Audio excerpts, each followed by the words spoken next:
The Texas Chain Saw Massacre is a 7-player isometric third-person survival horror game. You can choose to play as either a survivor or a killer, and that's exactly what we're going to talk about today. So let's discuss.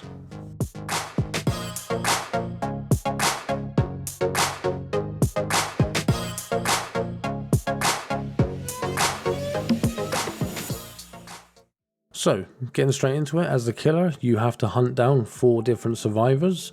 They have different ways of escaping from the area, so you have to secure the area at the start of the game.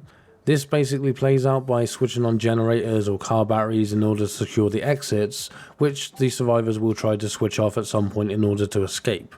Every killer plays differently, but the key thing to remember is that in every gameplay there are 3 killers, all working together, and one of you has to play as Leatherface.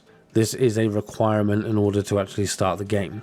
So let's do a quick rundown of all of the killers. First up is Leatherface, who has the maim ability. Leatherface has the ability to rev his chainsaw once he started it in order to keep it powerful, and if he hits a survivor while he's revving the chainsaw up at full power when it gets near hot, he's able to kill people in one hit.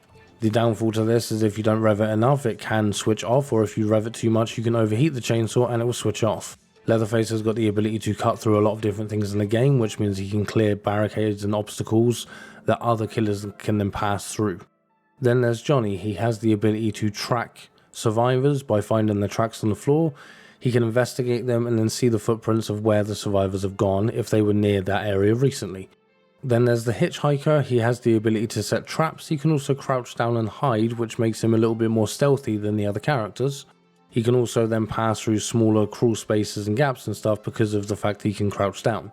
Then we have Sissy, who is more of a poison style one. She has the Bane ability, which allows her to craft poison, which can then blow powder in the faces of victims to contaminate them and other items around the map.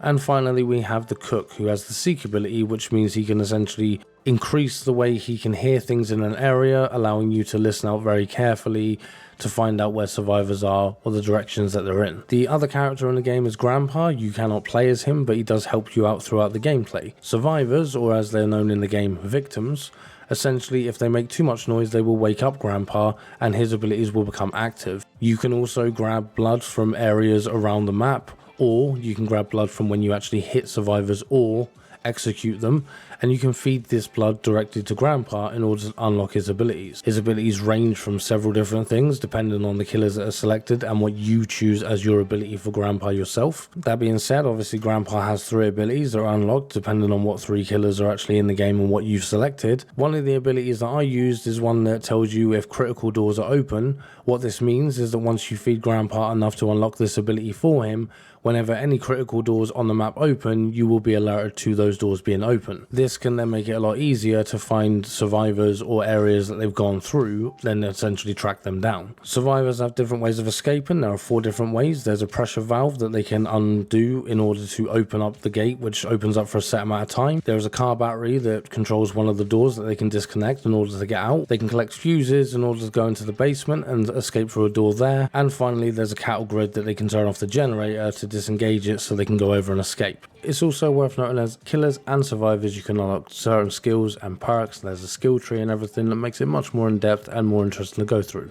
I've put a few hours into this game and I can say I'm enjoying it.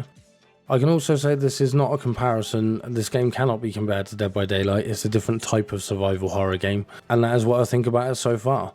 And of course, here's the token outro as you'd expect. Like my video, please hit the subscribe button, comment down below, hit the notification bell if you want to see more of my videos and you want to support me. Thank you for watching. I've been greenlycan, and I will see you in the next one.